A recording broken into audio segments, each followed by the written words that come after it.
তাড়াতাড়ি রান্নাটা শেষ কর, আমাদের হোটেলে খদ্দের আসার সময় হলো যে।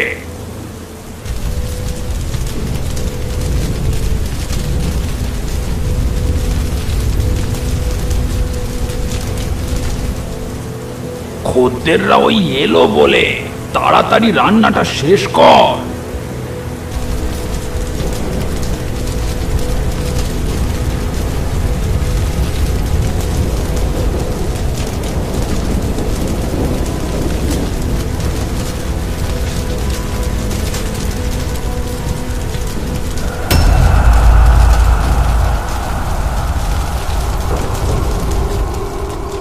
শ্মশানঘাটে সব যাত্রীদের বসার সিটটাতে বসে আছি আমি আর নকুল। রাত কটা বাজে বলতে পারি না। বাড়ি থেকে যখন বেরিয়েছিলাম তখনই তো রাত 9টা, কিন্তু সে তো অনেকক্ষণ আগের কথা। শ্রাবণ মাসের রাত, আকাশ মেঘলা, থেকে থেকে জোলো হাওয়া বইছে।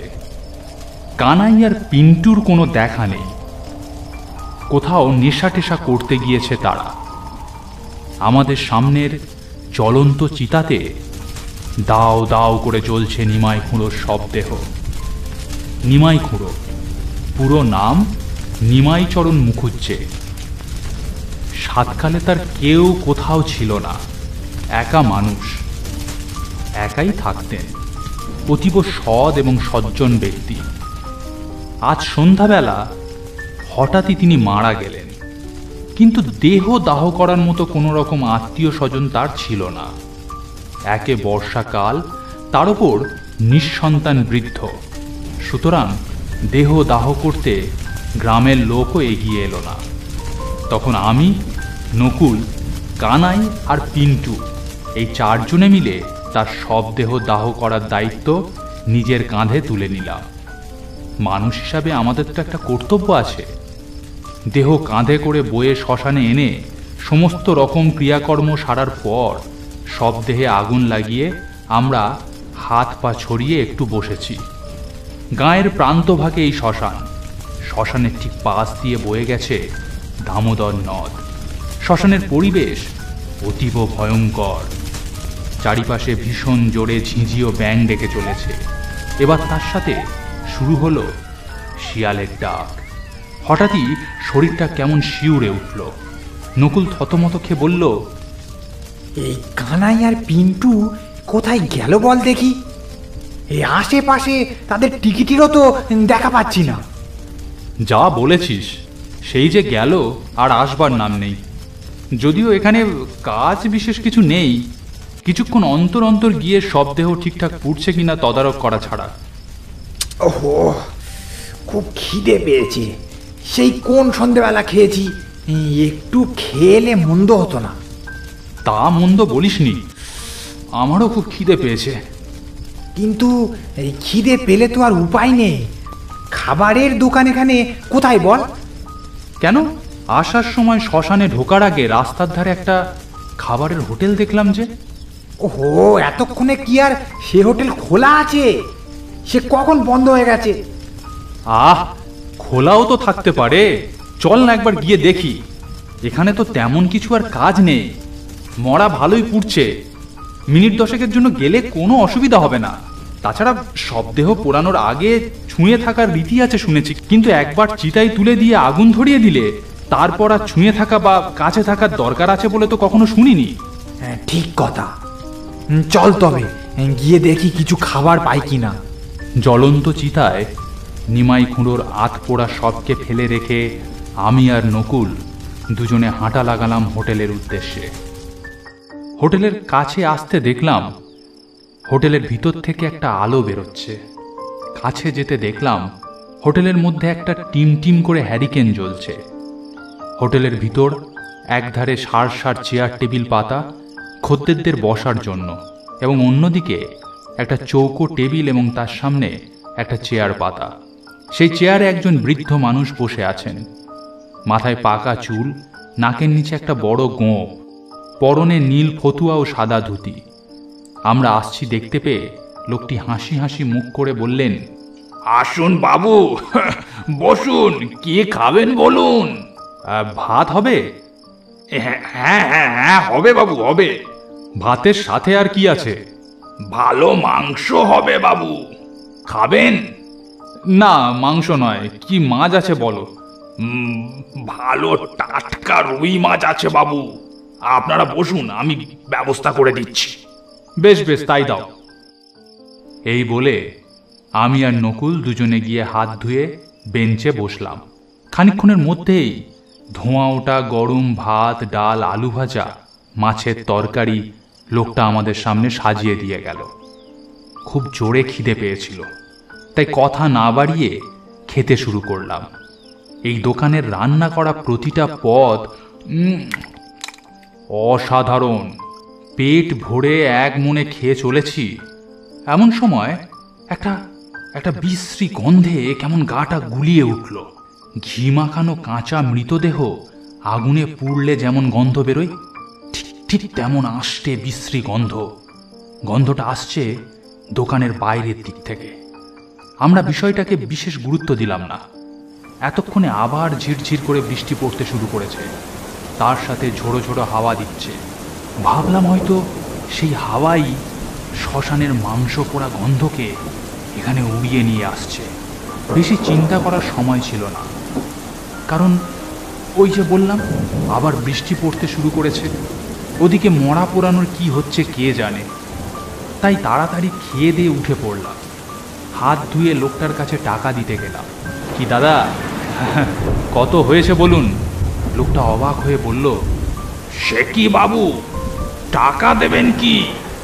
আপনি নতুন তাই বলছি, ওরা তো কেউ টাকা দেয় না। টাকা দেওয়ার প্রথা এখানে নেই। আর টাকা ওরা পাবেই বা কোথা থেকে? আমার যা রান্না হয় তার সাথে আরো 2টো করে মিল যোগ হলো। প্রতিদিন রাত্রে এই সময় চলে আসবেন, ঠিক খাবার পেয়ে যাবেন। তা আপনারা এখানে এলেন কবে? আজকে নাকি? তার কথা শুনে আমি এবং নকুল খুব অবাক হয়ে গিয়েছিলাম, কিন্তু কি উত্তর দেব বুঝতে পারছিলাম না। তাই আমতা আমতা করে বললাম, হ্যাঁ হ্যাঁ, আজকেরই এলাম। সন্ধেবেলায় নিমাই খুঁড়ো মারা গেলেন যে, তাই তাকে দাহ করতে নিয়ে এলাম। তা ভালো করেছেন। তা আপনারা থাকবেন কোথায়? কোনো জায়গা টায়গা ঠিক করেছেন নাকি? নাকি আগে থেকে সবকিছু ঠিক করা আছে? এবার নকুল অবাক হয়ে বলল, থাকবো মানে? ও বুঝেছি বুঝেছি, তার মানে এখনো কিচ্ছু ঠিক করা হয়নি। সবে এসেছেন, ভাবছেন এখন কি করবেন। আপনাদের একটা কথা বলে রাখি, আপনারা নতুন লোক, দামোদরের এপারে বিশেষ সুবিধা করতে পারবেন না। ওই যে কটা আছে সব আগে থেকে বুক। তার থেকে বরং দামোদরের ওপারে চলে যান। কুমড়োর ক্ষেত আছে, তার মাঝে মাঝে সারি সারি তাল গাছ। একটা শক্ত সামর্থ্য ভালো দেখে বেছে নিলেই হবে। তবে আবার ওই তাল গাছে কিন্তু বাজ পড়ার রীতি আছে, সে একটা সমস্যার ব্যাপার। এই বলে বেশ খানিকক্ষণ ভেবে দোকানদারটা ফের বলল, আপনারা এক কাজ করুন, শ্মশানের পাশে একটা বড় অশ্বত্থ গাছ আছে, ওই গাছে বলরাম ডাক্তার থাকেন। ডাক্তারবাবু বড় ভালো লোক, ওকে গিয়ে একটু অনুরোধ করলেই থাকতে দেবেন। তাছাড়া কাছাকাছি একটা ডাক্তার থাকলে রাত বিরতে অনেক বিপদ থেকে রক্ষা পাওয়া যায়। লোকটার কথা শুনে আমার ভীষণ বিরক্ত লাগছিল। আমি নিজের বিরক্তি একটুও লোকাবার চেষ্টা না করে কড়া সুরে বললাম, আপনি থামুন তো মশাই, যা তা কথা বলছেন। শ্মশানের পাশে একটা অশ্বত্থ গাছ আছে, সেখানে গিয়ে আমরা থাকবার ব্যবস্থা করব। কেন বাবু, ভুল কি বলেছি? আমার হোটেলে তো কখনো কোনো জ্যান্ত মানুষ আসে না। তার মানে আপনি কি বলতে চাইছেন? আমরা জ্যান্ত নই, আমরা মৃত।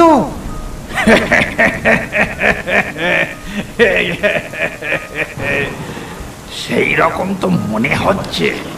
জ্যান্ত মানুষ হলে কি আর আমার এই দোকান দেখতে পেতেন? আমার এই রাতের হোটেলে যত খদ্দের আছে তারা সবাই মৃত।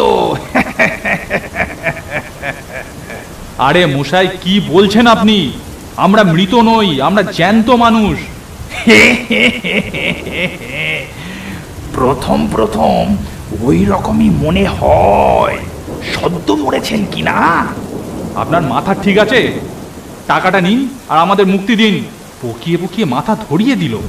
এত দূর বলেছি, এমন সময় ঠিক পেছন থেকে একটা কর্কশ গলা শুনে আমি এবং নকুল দুজনে চমকে উঠলাম। খাবার হবে। তারপর পেছন ফিরে যা দেখলাম তা দেখে আমাদের মুখের কথা মুখেই আটকে গেল। অবাক বিস্ময়ে দেখলাম নিমাই খুঁড়োর হাত পোড়া ঝলসানো লাশটা উঠে এসেছে চিতা থেকে। পর মুহূর্তে সেই লাশ কর্কশ কণ্ঠে ফের বলল, কি খাবার হবে ভাই? লাশের শরীর আগুনে পুড়ে কালো হয়ে গিয়েছে। তার গা থেকে মাংস পোড়ার ভয়ঙ্কর আষ্টে গন্ধে মাথা ভোঁ ভোঁ করতে লাগলো। এ কি দেখছি আমরা! নিজের চোখকেও আমরা বিশ্বাস করতে পারলাম না। জ্বলন্ত চিতা থেকে উঠে এসেছে নিমাই খুঁড়ো রাত পোড়া লাশ। এও কি সম্ভব? শবদেহের সমস্ত শরীরের মধ্যে সব থেকে ভয়ঙ্কর ছিল তার চোখ দুটো। অবাক বিস্ময়ে দেখলাম সবের চোখের মণি দুটো দুখণ্ড অঙ্গারের মতো ধক ধক করে জ্বলছে। এখন সে দুটি আমাদের দিকে নিবদ্ধ। এক ভয়াবহ আচ্ছন্নতার মধ্যে দিয়ে কেটে গেল কিছুটা সময়। তারপর আমাদের মুখ থেকে বেরিয়ে এলো এক ভয়ঙ্কর আর্তনাদ। প্রাণ বাঁচানোর তাগিদে আমি আর নকুল প্রাণপণে ছুটতে লাগলাম। পিছন থেকে ভেসে আসতে লাগলো এক ভয়াবহ হাসির শব্দ।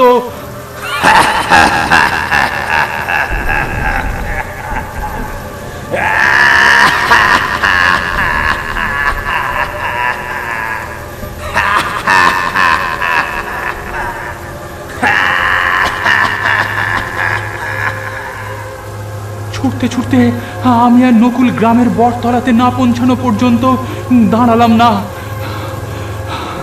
গ্রামের চৌহদ্দির মধ্যে আসতে পিছন থেকে ধেয়ে আসা সেই অট্ট হাসিটাও মিলিয়ে গেল। গ্রামের বটতলায় এসে আমরা দুজনে ভীষণভাবে হাঁপাতে লাগলাম।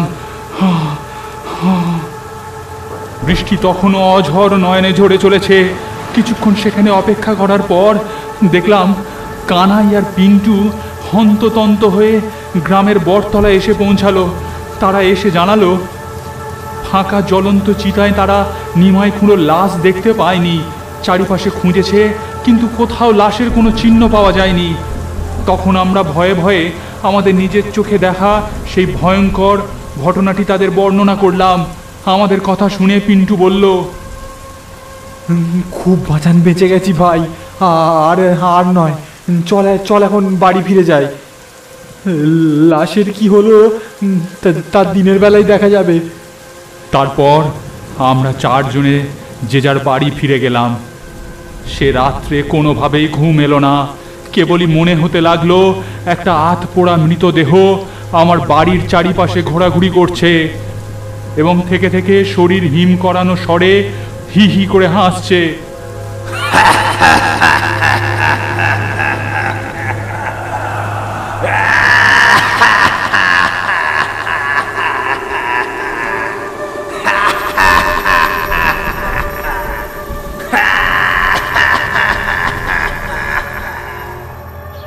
পরদিন সকালে উঠে আমরা চারজনে পুনরায় গিয়েছিলাম শ্মশানের কাছের সেই হোটেলটাতে। কিন্তু গিয়ে যা দেখলাম তাতে আমাদের বিস্ময় আরও বেড়ে গেল। কোথায় হোটেল, কোথায় চালাঘর, কোথায় সার টেবিল চেয়ার পাতা? কিচ্ছু নেই। তার বদলে রাস্তার ধারে কেবলই ঝোপঝাড় জঙ্গল গজিয়ে রয়েছে। অনেক খোঁজাখুঁজি করার পরেও নিমাই খুঁড়োর লাশটাকে আর খুঁজে পাওয়া যায়নি। গল্পটি ভালো লাগলে একটি লাইক করুন। এরকম আরও গল্প দেখতে চাইলে চ্যানেলটি সাবস্ক্রাইব করে পাশের বেল বাটনটি প্রেস করে দিন, কারণ ভবিষ্যতে এখানে আরও এরকম গল্প আসতে চলেছে।